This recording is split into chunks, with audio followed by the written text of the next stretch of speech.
이번 시간에는 태그 간의 관계를 나타내는 표현인 부모, 자식에 대해서 알아보겠습니다. 이 코드를 보시죠. 참고로 이런 이름의 코드는 없어요. 밖에 있는 태그를 부모 태그, 안에 있는 태그를 자식 태그라고 합니다. 예를 들어서 여기서 p 태그가 부모고 a 태그가 자식인 거죠. 그런데 a 태그는 꼭 p 태그의 자식이어야 하는 것은 아니에요. 마찬가지로 p 태그가 꼭 a 태그의 부모일 필요는 없습니다. 직장의 상하 관계처럼 필요에 따라서 관계가 달라질 수 있어요. 그런데 몇몇 태그들은 부모, 자식 관계처럼 고정된 관계인 태그들이 있거든요.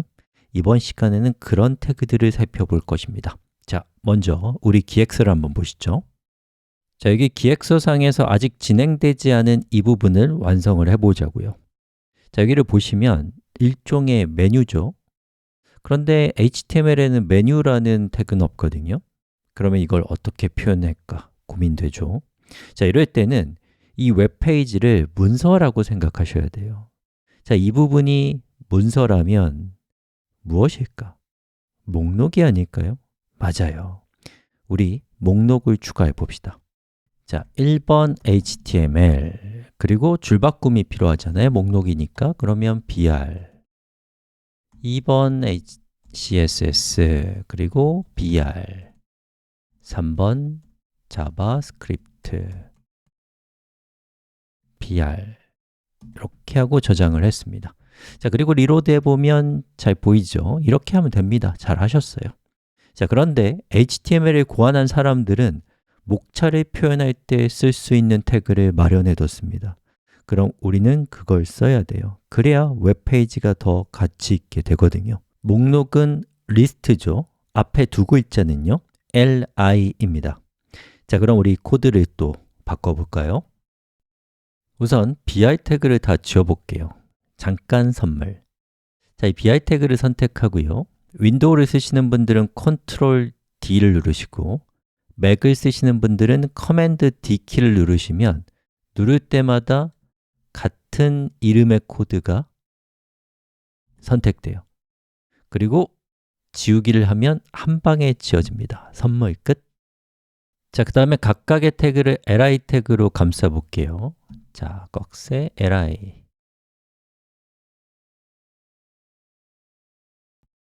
그리고 리로드 해보면 보시는 것처럼 이렇게 화면에 표시가 됩니다. 자, 이번에는 우리 수업의 참가자 이름을 한번 적어 볼게요. 자, 잠깐 또 선물 드릴까요? 자, li라고 하고요. 곱하기 3이라고 한 다음에 탭 키를 누르면 3개의 li 태그가 한 방에 만들어집니다. 선물 끝. 자, 스티브.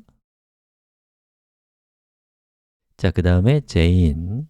그 다음에 빌이라고 하고 저장. 그리고 리로드하면 보시는 것처럼 이렇게 되죠.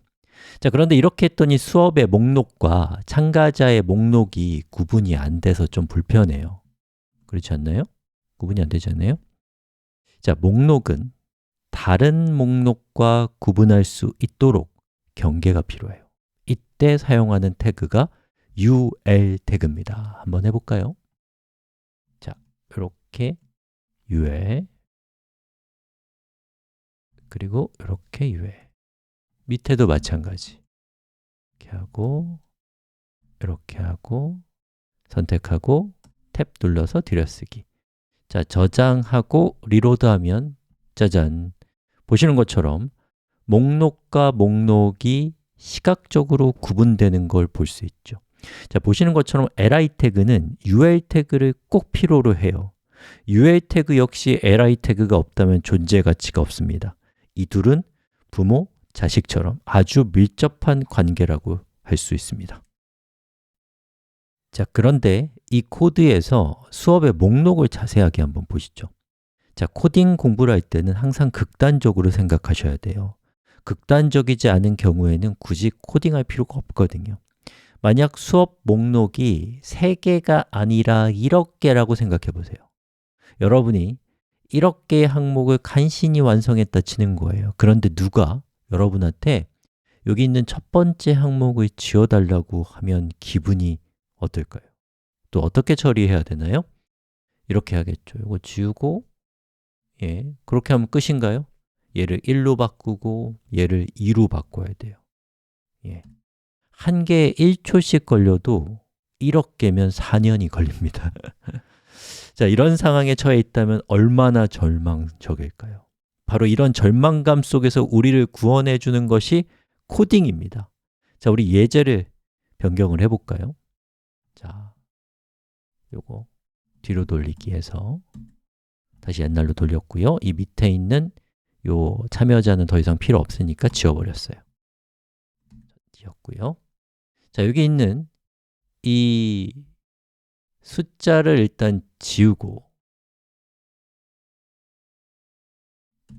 그리고 요 UL을 OL 태그로 바꾸는 거예요. OL 그리고 밑에도 OL로 바꾸고 리로드하면 짜잔 이렇게 됩니다. 앞에 우리가 직접 숫자를 적지 않았음에도 자동으로 앞에 숫자가 붙는 것을 볼 수 있죠. 자, 그럼 UL 태그와 OL 태그의 차이는 뭐냐? OL 태그는요, 순서가 있는 리스트의 약자입니다. 그리고 UL 태그는요, 순서가 없는 리스트의 약자예요. 수작업으로 수정하는 작업에 충분히 절망한 사람이라면 OL 태그를 알게 됐을 때 얼마나 행복할까요? OL 태그가 아무리 어렵고 복잡하더라도 4년 동안 저 목록을 수정하는 거에 비하면 배우는 건 어렵지 않을 거예요. 이것이 우리가 코딩을 하는 이유입니다. 자, 이렇게 해서 우리 프로젝트에 목차 기능도 추가했습니다. 또 빈도수가 매우 높은 태그 3개를 살펴봤습니다.